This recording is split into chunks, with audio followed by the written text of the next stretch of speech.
Two Wheels this week, Jeff goes for a ride on a Triumph Bonneville.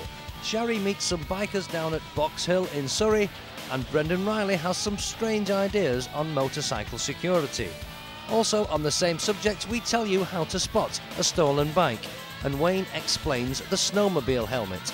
Also, your chance to win some biking goodies.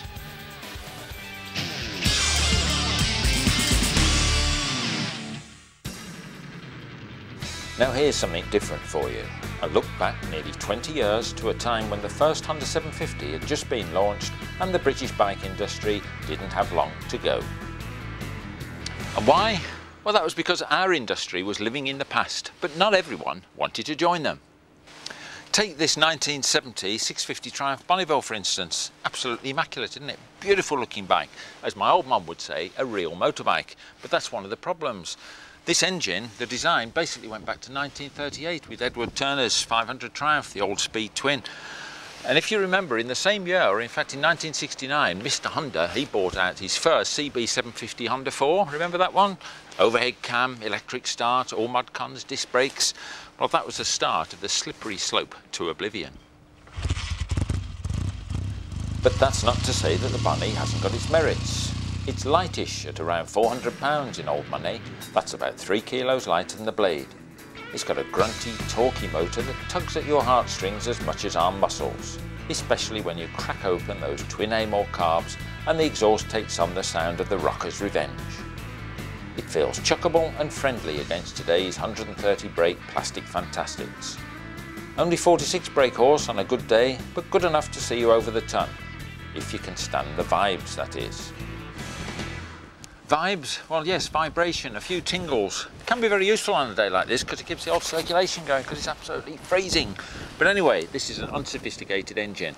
Big pistons, a big crank, big lumps of metal in there. But I'll tell you what, I can demonstrate this better on one that I cut open earlier. All right, I'm lying. I didn't really cut this one away. This, in fact, is a works engine cut away by Triumph for one of the bike shows. And Greenlome's Classics have now got hold of this just to show what goes into a Triumph motor.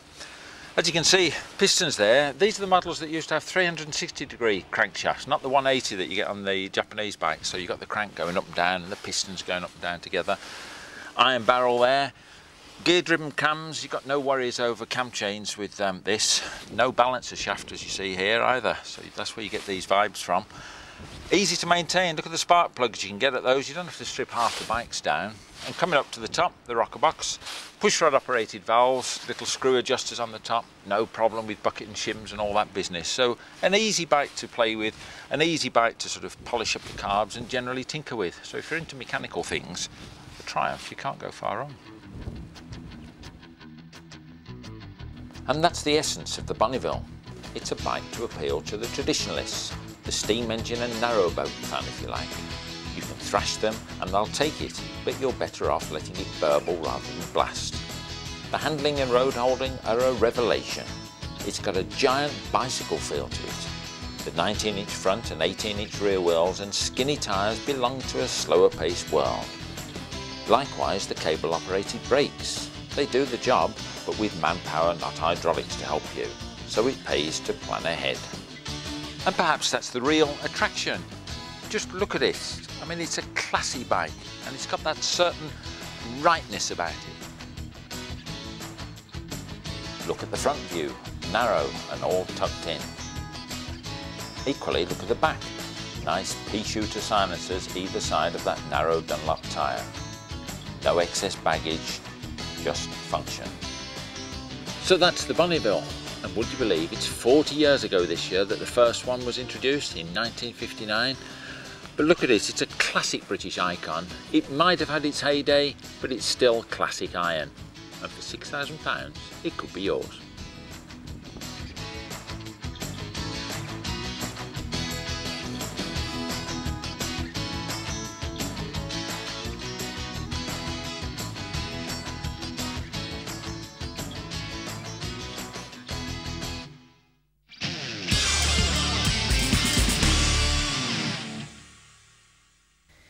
It's cold, a little damp, and I'm out on a winter motorbike ride. Many people put their bikes away during the winter months, either because they want to repair them mechanically or restore them cosmetically, Or it may be because it just doesn't appeal riding out in the cold. Nevertheless, there are some of us who still like to take our bikes out and feel the freedom. And I'm hoping to meet fellow nutters like me on this lovely Sunday, albeit cold, afternoon.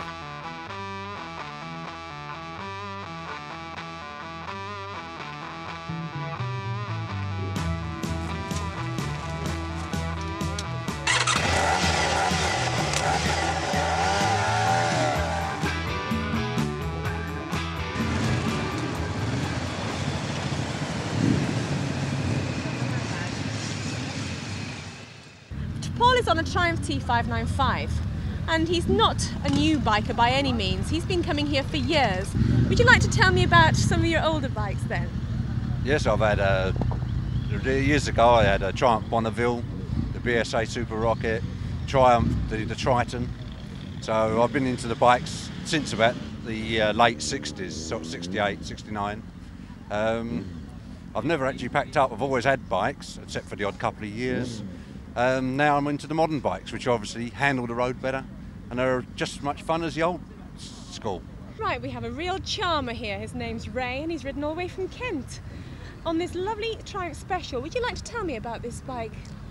Well, this is, I had a Triumph Trident before this, and Triumph done a limited edition of 250 of these, and I decided that this would be the bike for me, because I was just like looking after it and pampering it and cleaning it. So why on earth do you bring it out when the roads are absolutely covered in grit? Well, it's just something you've got to do. You've got to take it out. It's the bond between you and the bike, and you know, if you don't go out, and especially a bike this size and a lot of bikes that are this size, if you don't get out and feel the power that's underneath it and have the respect for the bike, then when you do go out and it's dry, you abuse that respect, and you can come unstuck. So it's best to come out all weathers so you get a feel of the different road surfaces, and that's what I do. I just like to get the bond between me and my bike. Anyway, how far have you come today then? London. London? Sunny London. Right, and do you come here regularly? Yeah, when the sun's shining, but the sun was shining when we left, but it just got a bit muddy on the motorways, but it's only dirt washes off. So you wouldn't normally bring your bike out on a day that's a bit dodgy? No, but the sun was shining at 6 o'clock this morning, so needs must, got to go out and play. So you're the typical fair weather rider? Yes. Oh, good, I'm glad for your honesty. Hello? Hello. And so how far you come today? Only about 50 miles. Only 50? Yeah, only about 50 miles. That's quite far in this cold weather. Yeah. It's enough to get a nice rosy glow in your cheeks. Do you often bring your bike out in sort of like gritty conditions like this? Yeah. I quite like riding in the wet. Yeah, it's nice. Yeah, it's good. Don't like the cold, but like the wet. How long have you had this bike then? Since August. Yeah, right. Since August. Yeah. What did you have before? A multitude of bikes, 916s, like ZXRs, YZFs, lots of different things. Right, but you like the Italian twins? Yeah, I love it. Yeah, I love it to bits. It's brilliant. Yeah, it's great. So you're going to like really get the rags out when you get home, get down to cleaning it? Yeah. I'll get home and give it the once over. Bless it. Love. I love it.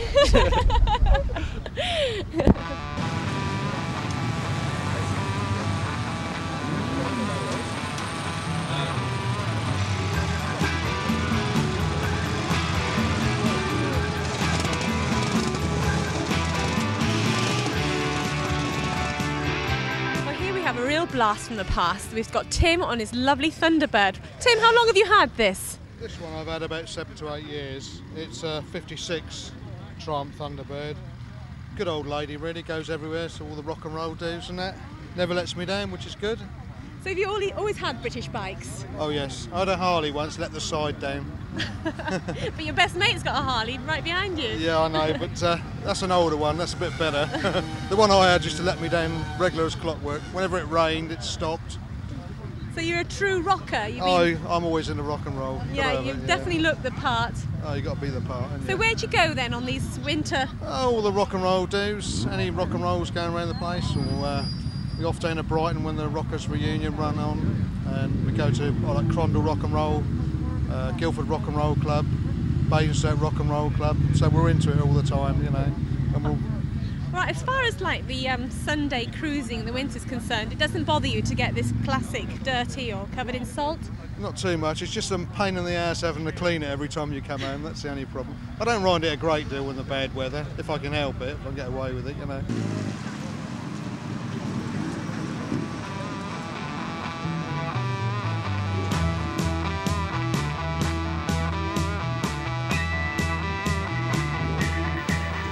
More characters from Boxhill next week, and after the break, the crazy Brendan Riley.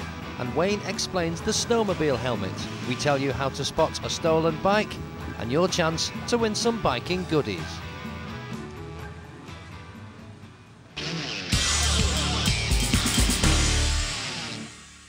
Hiya. As ever on Bren's Bits, I always try to find out alternative forms of bike security. Now, we've talked about all different types, but this week I'm going to talk about camouflaging. Now, depending on where you live, depends on the camouflage you use. So if you live in the countryside, I suggest you paint your bike black and white and stand it in a field. But most of us live in cities and towns, so I think we should go for this angle, urban camouflage. Now, this looks perfect, but I suggest you park it against a wall. Against shuttering, it's not really effective. So let's have a look at one I did before. Look at this one. You can't even see it. Oh. Anyway, my point is, if they can't see your bike, they can't nick it, can they? See you later.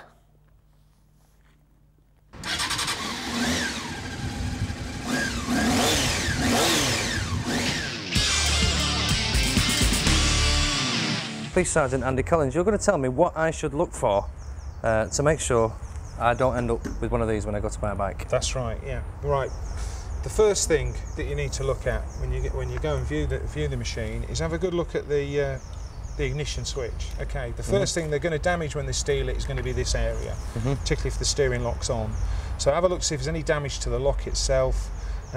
This particular lock on this machine was broken out because there's some telltale hacksaw marks where they've then installed a lock which they've cut off another machine into it in order to make it look genuine. So there's a good key that works this lock. But down on there there's some hacksaw marks. Anything like that, very dodgy. That could also mean that you've got a key for that, you could have another key for that and another key for under the seat. Again, if there's keys, you know, a multi-set of keys, you want to be asking the questions why. It could be legit, couldn't it?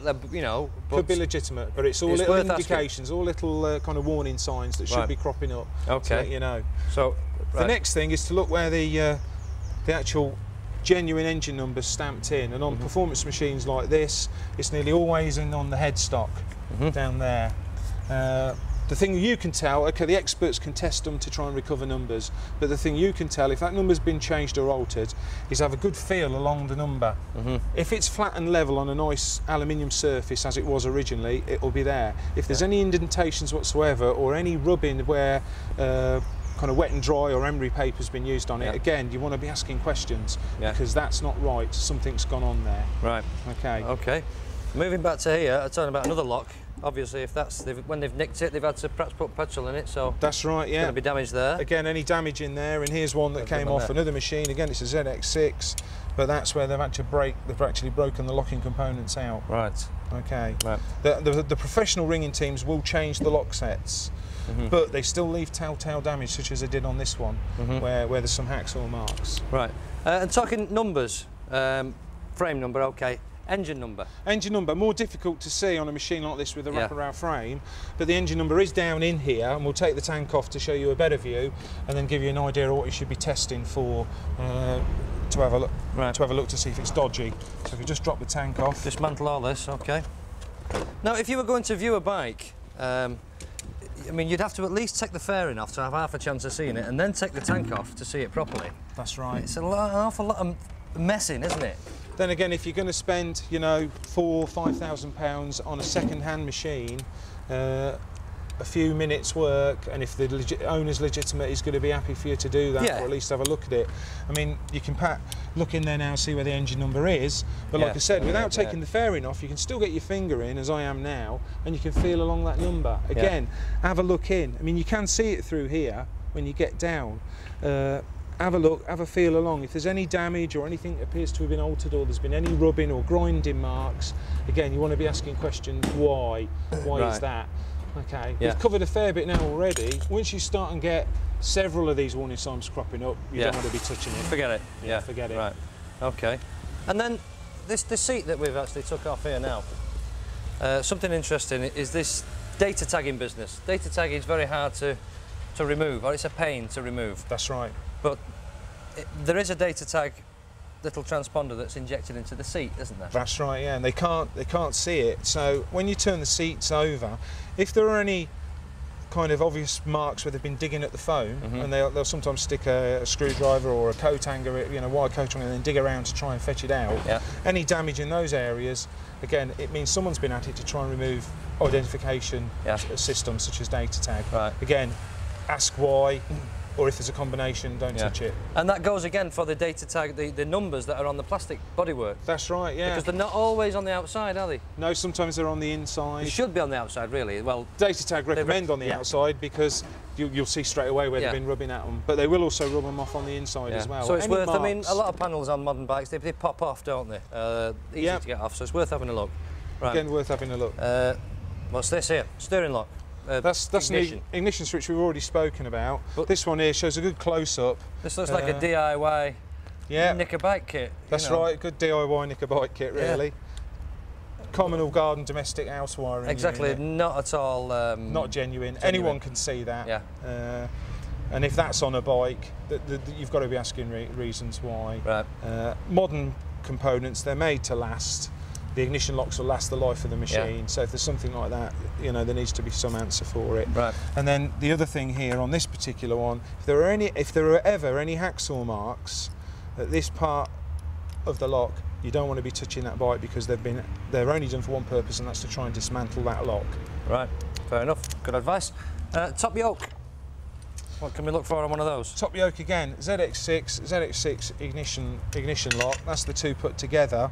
If there is any damage on these components here whatsoever, it means that, and as there is on this one, they had to hacksaw the bolts out that were holding the lock in on that one.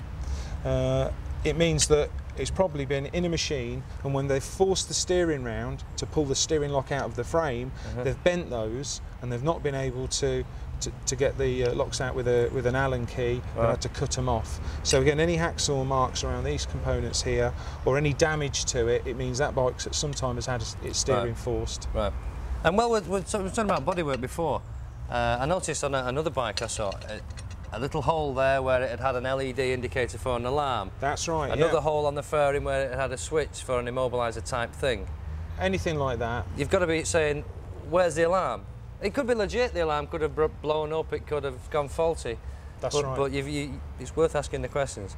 And also you can see, well, you've got the seat off checking for people routing out data tags, you can see, can't you, where an alarm's been teed in. That's it, you've got to have a good look at the wiring harness, see where it's been teed in, why have they taken the alarm off, you know, like you say, legitimately, it could have gone faulty. Yeah. But then a lot of people, once there's an alarm on, they'll put a new one in anyway, you know. Yeah.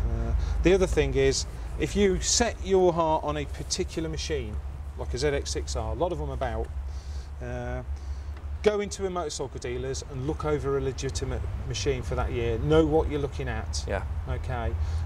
Not all the manufacturers do it. Kawasaki are quite good because they date stamp their wheels. Right. They'll have a year of manufacture in there, and it's quite easy to see.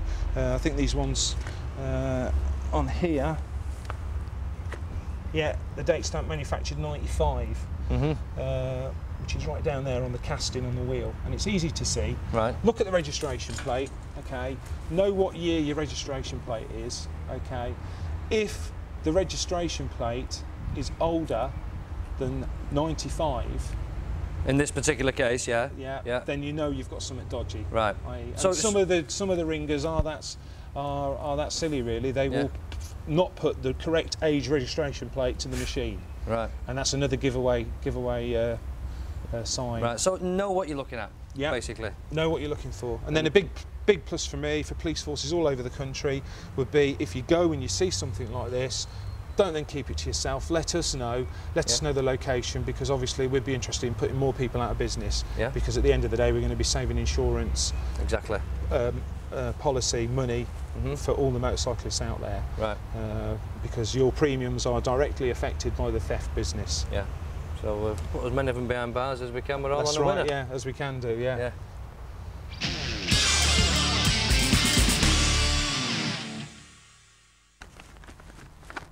Hello, Whiskey Delta Charlie, 36, 24, 36. Yes, permission for takeoff. Of course I know where I'm going. I'm going up. Yes, thank you. Oh, sorry. You obviously don't know. Sorry, you obviously wondering what the hell I'm doing sat in this flaming aeroplane with this stupid helmet on looking a twit. Well, it's not unusual, is it? But the reason for it is the correspondence we have received recently mithering me about these flaming helmets. Well, get off me back, stop writing to us and stop ringing us. It's very simple. You can now buy these. They will in fact be in the shops available for you to buy as we speak. But they're not legal, you're not allowed them. But there's going to be a way around it, and in a couple of months you can buy them legally. What is going to happen is the shell is going to be approved. And then you will be able to buy in a box separately all the bits and pieces, such as the face mask, such as the front piece, separately, add it on, and you end up with this product. The moment a couple of £100, and in a couple of months it might be a little more expensive because of the extras you need. So get off me back, leave me alone, and excuse me, got places to go.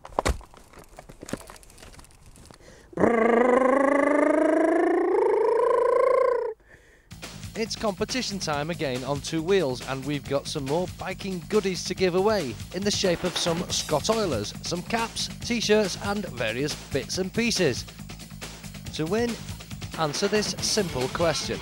The world's fastest production bike is currently the Suzuki GSX 1300R or Hayabusa. We'd like to know, what does Hayabusa mean in English? Answers on a postcard or via email to this address.